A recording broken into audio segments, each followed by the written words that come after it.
ನನಗೆ ಸಿಕ್ಕಾಪಟ್ಟೆ ಕೆಲಸ ಇದೆ. ಬಾಡಿಗೆ ಭಾಷಣ ಒಂದ್ ನಿಮಿಷ, ಸಿಕ್ಕಾಪಟ್ಟೆ ಕೆಲಸ ಇದೆ. ಬಾಡಿಗೆ ಭಾಷಣಕಾರರ ಬಗ್ಗೆ ಯೋಚನೆ ಅದು ನನಗೆ ಇಲ್ಲ. ಒಂದೇದು ಯಾವ್ದೋ ಸಂಘಟನೆ, ಕೆಲವು ಸಂಘಟನೆ ಹೋಗಿ ರೆಕ್ವಿಸಿಷನ್ ಕೊಟ್ಟಿದ್ಕೆ ಮಾಡಿರ್ಬೋದು, ಆಯ್ತಾ. ಆಮೇಲೆ ನನ್ಗೆ ಇಲ್ಲ ಇದೆಲ್ಲ ಬಿಟ್ಟು ಅಂತವ್ರದ್ದು ಯಾಕ್ರಿ ಯೋಚನೆ. ಆಮೇಲೆ ಸಂವಿಧಾನದಲ್ಲಿ ಇದ್ರೆ ಸಂವಿಧಾನದ ಪ್ರಕಾರ ನಡ್ಕೊಂಡ ಕೇಳಿ, ಯಾರಿರ್ಬೋದು, ಅವ್ರಿರ್ಬೋದು, ನಾನಿರ್ಬೋದು. ಅದಕ್ಕೆ ನಾವು ಅವ್ರಿಗೆ ಬಿಟ್ಟಿಲ್ಲ, ಅವ್ರಿಗೆ ಬಿಟ್ಟಿಲ್ಲ. ಯಾಕೆ ಅವರೆಲ್ಲ ಒಂದು ಗ್ರಾಮ ಪಂಚಾಯತ್ ಎಲೆಕ್ಷನ್ ಗೆದ್ದಾರೇನ್ರಿ? Please don't waste your time and mind. Sir 16ನೇ ತಾರೀಕು Narendra Modi. This video is sponsored by Mahalakshmi Jewelers, Manu Multi Speciality Hospital, KBN University, Shaheen Group of Institutions, Surat Khazana, Al Sharia Group of Institutions, Curl.fit, and by Big Neuropsychiatry Hospital. ಅವ್ರ ಸ್ವಂತ ಪಕ್ಷದವ್ರು at least ಈ ಸರಿ ಬಾಯ್ ಬಿಟ್ಟಾರ. ಮುಂದಿನ 2 ಸರಿ ಹೇಳಿದಾಗ BJP ಅವ್ರು ಏನು ಹೇಳೇ ಇಲ್ಲ. ಇದು ಪುತ್ರ ನಾನಲ್ಲ, ಅಶೋಕ್ ಅವ್ರು ಕೊಡ್ಬೇಕು, ವಿಜೇಂದ್ರ ಅವ್ರು ಕೊಡ್ಬೇಕು. ಅವ್ರ ಪಕ್ಷದಲ್ಲಿ ಪದೇ ಪದೇ ಸಂವಿಧಾನವನ್ನ ಬದಲಾವಣೆ ಮಾಡ್ತೀವಿ, ಸಂವಿಧಾನವನ್ನ ನಾವು ಏನೋ ನಿರ್ಣಾಮ ಮಾಡ್ತೀವಿ ಅಂತ ಮಾತುಗಳು ಯಾಕೆ ಬರ್ತಾ ಇದೆ ಅವ್ರ ಹತ್ರ? ಏನ್ ಇಂತ 10 ವರ್ಷದಲ್ಲಿ ಇರ್ಲಾರ್ದಂತ ಅಮೆಂಡ್ಮೆಂಟ್ ಮತ್ತೇನ್ ತರ್ತಾರ್ರಿ? ಏನ್ ಬೇಕು? ಏನ್ ಅವ್ರ ಉದ್ದೇಶ ಏನಿದೆ? ಈಗಾಗಲೇ ಚೀಫ್ ಎಲೆಕ್ಷನ್ ಕಮಿಷನರ್ ಬದಲಾವಣೆ ಮಾಡಿದ್ದಾರೆ. ರಿಸೈನ್ ಅಂತೂ ಮಾಡಿದ್ದಾರೆ. ಅವ್ರು ಆಯ್ಕೆ ಮಾಡ್ಬೇಕಾದ್ರೆ ಈಗ ಇನ್ನ ಇಬ್ರು ಸೇರ್ಸ್ಕೊಂಡಿದಾರಲ್ಲ. ಯಾಕೆ? ಮುಂಚೆ ಯಾರಿದ್ರು? ಎಲ್ಲೋ leader of opposition, Pradhan Mantri, supreme court judge. ಅದಕ್ಕೆ ಇನ್ನ ಒಬ್ರು ಸೇರ್ಸ್ಕೊಡೋದು ಏನಾಗುತ್ತೆ? ಮಿನಿಸ್ಟರ್ ಇವ್ರು ಹೇಳ್ದಂಗೆ ಕೇಳಕ್ಕೆ. ಸೊ ಮೆಜಾರಿಟಿ ಇವ್ರು ಯಾರು ಹೇಳ್ತಾರೆ? ಇವ್ರು ಏನಾದ್ರು ನಿಮ್ಮ ಹೆಸರು ಹೇಳಿದ್ರೆ ನಿಮ್ಮ ಹೆಸರು ಆಗ್ಬೇಕು ಅಂತ. ಎಲ್ಲಾನು ಎಲೆಕ್ಷನ್ ಕಮಿಷನ್ ಅನ್ನ ಕಂಟ್ರೋಲ್ ಅಲ್ಲಿ ತಗೊಂಡು ಪ್ರಜಾಪ್ರಭುತ್ವವನ್ನ ಮುಗಿಸುವಕ್ಕೆ ಇವತ್ತು ಇವರು ಹುನ್ನಾರ ನಡೆಸಿದ್ದಾರೆ. ಸಂವಿಧಾನವನ್ನ ಇವರು ಮುಗಿಸ್ಬಿಟ್ಟು ಇವರು ಇಡೀ ಒಂದು ರಾಷ್ಟ್ರವನ್ನ ಇವರು ಅವರ ಕಪಿಮುಷ್ಟಿನಲ್ಲಿ ಇಟ್ಕೋಬೇಕಂತ ಪ್ರಯತ್ನ ಮಾಡ್ತಾ ಇದ್ದಾರೆ. 2ನೇ ವಿಶ್ವ ಯುದ್ಧ ಆದ್ಮೇಲೆ 35 ರಾಷ್ಟ್ರಗಳು ಸ್ವತಂತ್ರ ಪಡೆದ್ವು. ಬ್ರಿಟಿಷು, ಪೋರ್ಚುಗೀಸು, ಫ್ರೆಂಚು, ಹಿಂಗೆ ಬೇರೆ ಬೇರೆ ಇಂಪೀರಿಯಲಿಸ್ಟಿಕ್ ಫೋರ್ಸಸ್ ಇಂದ ಎಲ್ಲರೂ ಕೂಡ ಪ್ರಜಾಪ್ರಭುತ್ವ ಆಗಿ ಉಳಿದ್ವು, 35 ಕಂಟ್ರೀಸ್. ಆದ್ರೆ ಬರ್ತಾ ಬರ್ತಾ ಈ 35 ದೇಶ ಯಾವ ಸ್ವತಂತ್ರ ಪಡೆದಿ ಪ್ರಜಾಪ್ರಭುತ್ವ ಆಗಿತ್ತು, ಪ್ರಜಾಪ್ರಭುತ್ವ ಆಗಿ ಉಳಿದಿದ್ದು ಬರೇ ನಮ್ ದೇಶ. ಯಾಕಂದ್ರೆ ಸಂವಿಧಾನ ಇದೆ ಅಂತ. ಬೇಕಿದೆಲ್ಲಾನು ಕೂಡ ಸಿವಿಲ್ ವಾರನ ಆಯ್ತು, ಏನು ಡಿಕ್ಟೇಟರ್ಶಿಪ್ ಅನ್ನ ಆಯ್ತು. ಉಳಿದಿರೋದು ನಮ್ದು ಒಂದೇ ದೇಶ, ಪ್ರಜಾಪ್ರಭುತ್ವವಾಗಿ.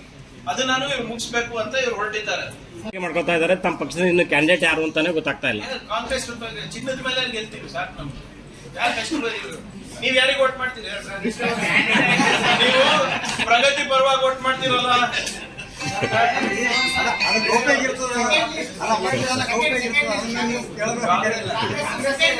ಸಂಬಳ ಹೆಚ್ಚಿದೆ ಅಷ್ಟೇ ಮಾತಾಡಬಹುದು. ಸಂಬಳಕ್ಕಿಂತ ಜಾಸ್ತಿ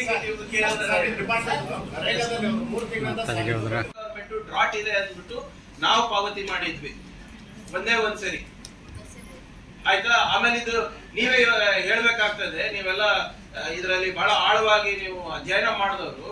ನಾನು ಸೆಂಟ್ರಲ್ ಗವರ್ಮೆಂಟ್ ಫಂಡ್ಸ್ ಅನ್ನ ನಾನ್ ಸ್ಪಾನ್ಸರ್ ಮಾಡ್ತೀವಿ. ನಿನ್ನೆ ಸೆಂಟ್ರಲ್ ಯೂನಿವರ್ಸಿಟಿ ನೋಡಿದೆ, ಖರ್ಗೆ ಸಾಹೇಬ್ ಸೆಂಟ್ರಲ್ ಯೂನಿವರ್ಸಿಟಿ ಕಟ್ಟಿರೋದಕ್ಕೆ ಒಂದು ಸುಣ್ಣ ಹೊಡೆ ಯೋಗ್ಯತೆ ಇಲ್ಲ ನಿಮ್ಗೆ. ಕಲಬುರ್ಗಿ ರೈಲ್ವೆ ಡಿವಿಷನ್ 1000 ರೂಪಾಯಿ ಕೊಟ್ಟಿದ್ದಾರೆ. ಯಾವ್ದೋ ನೀವು ಇವತ್ತು ಹೋಗಿ ಟಕೋಟ ವಂದೇ ಮಾತರಂ, ಸರಿ ವಂದೇ ಭಾರತ್ ಎಕ್ಸ್ಪ್ರೆಸ್ ಅನ್ನ ಉದ್ಘಾಟನೆ ಮಾಡಿ ಬಂದಿದ್ದಾರೆ. ಅದ್ರ ಟಾಪ್ ಸ್ಪೀಡು 180 ಕಿಲೋಮೀಟರ್ಸ್ ಇರಬೇಕಾಗಿತ್ತು, ಆವರೇಜ್ ಸ್ಪೀಡು 130. ಎಲ್ಲಿದೆ ಅದು? ಏನ್ ಮಾಡ್ತಾ ಇದ್ರಿ? ರೈಲ್ವೆ ಡಿವಿಷನ್ ಬಂದಿದ್ರೆ ಎಷ್ಟು ನಮ್ಮ ಭಾಗದ ಜನರಿಗೆ, ಯುವಕರಿಗೆ ಉದ್ಯೋಗ ಸೃಷ್ಟಿ ಆಗ್ಬೋದಾಗಿತ್ತು, ಎಷ್ಟು ಜನರಿಗೆ ಅನುಕೂಲ ಆಗ್ತಾ ಇತ್ತು. ಇದು ಒಂದು ರೈಲ್ವೆ ಡಿವಿಷನ್ ಆಗ್ಬಿಟ್ಟಿದ್ರೆ ಹಬ್ ಆಗ್ತಾ ಇತ್ತು. ಕೇಂದ್ರದ ಏನೋ ಇದು ಫ್ರೈಟ್ ಹಬ್, ಕಾರ್ಗೋ ಹಬ್, ನೌಕರಿಗಳು ಸಿಗ್ತಾ ಇದ್ವು. ಅದು ಇದು ಬಿಟ್ಟು ಯಾವ್ದೋ ಒಂದು ರೈಲ್ ಚಾಲನೆ ಮಾಡಿದ್ರು ಅಂತ ಅದಕ್ಕೆ ಇವರು ಹೋಗಿ ಇದು ಮಾಡಿದ್ರು. 1000 ರೂಪಾಯಿ ಕೊಟ್ಟಿರೋ ತಮ್ಮ ಗೋದ್ ಬಜೆಟ್ ನಲ್ಲಿ ರೈಲ್ವೆ ಡಿವಿಷನ್ಗೆ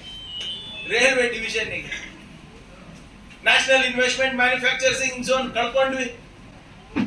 22,000 ಎಕರೆ. ಎಷ್ಟು ಇಲ್ಲೆಲ್ಲ ಮಾಡ್ಯಾರಿದ್ರೆ ನಿಮ್ಗೆ ಗೊತ್ತಿದೆಯೋ ಅಲ್ಲೋ? 22,000 ಎಕರೆ ಖರ್ಗೆ ಸಾಹೇಬ್ ಇದ್ದಾಗ ನಾವು ಅಲ್ಲಿ ಮೀಸಲಿಟ್ಟಿ ಅದನ್ನ ನಾವು ಪ್ರಪೋಸಲ್ ಕಳಿಸಿದ್ವಿ ಕೇಂದ್ರ ಸರ್ಕಾರಕ್ಕೆ. ಇಲ್ಲಿ ಮ್ಯಾನುಫ್ಯಾಕ್ಚರಿಂಗ್ ಹಬ್ ಆಗ್ಬೇಕು, ನಮ್ಮ ಯುವಕರಿಗೆ ನೌಕರಿ ಸಿಗ್ಬೋದು ಅಂತ. ಇವತ್ತೆಲ್ಲರೂ semiconductor manufacturing, electronic manufacturing ಬಗ್ಗೆ ಮಾತಾಡ್ತಾ ಇದ್ದೀರಾ. ಇದು ಹೇಗೆ ಹೋಯ್ತು ವಾಪಸ್ಸು? ಟೆಕ್ಸ್ಟೈಲ್ ಪಾರ್ಕ್ ಹೇಗೆ ಕ್ಯಾನ್ಸಲ್ ಆಯ್ತು? ಏನ್ ನಡೆಸಿ, ಯಾರಿಗೆ ಮಾತಾಡ್ತಾ ಇದ್ದೀರಾ, ಏನ್ ಮಾತಾಡ್ತಾ ಇದ್ದೀರಾ? ಕಲಬುರಗಿ ಜನರಿಗೆ ಉತ್ತರ ಕೊಡಿ. ಅವರಿಗೆ ನಾನು ಬಿಜೆಪಿ ಅವರಿಗೆ ಮತ್ತೆ ಸ್ಥಳೀಯ ಬಿಜೆಪಿ ಮುಖಂಡರಿಗೆ ನಾನು ಅವರ ಮನೆ ದೇವರು.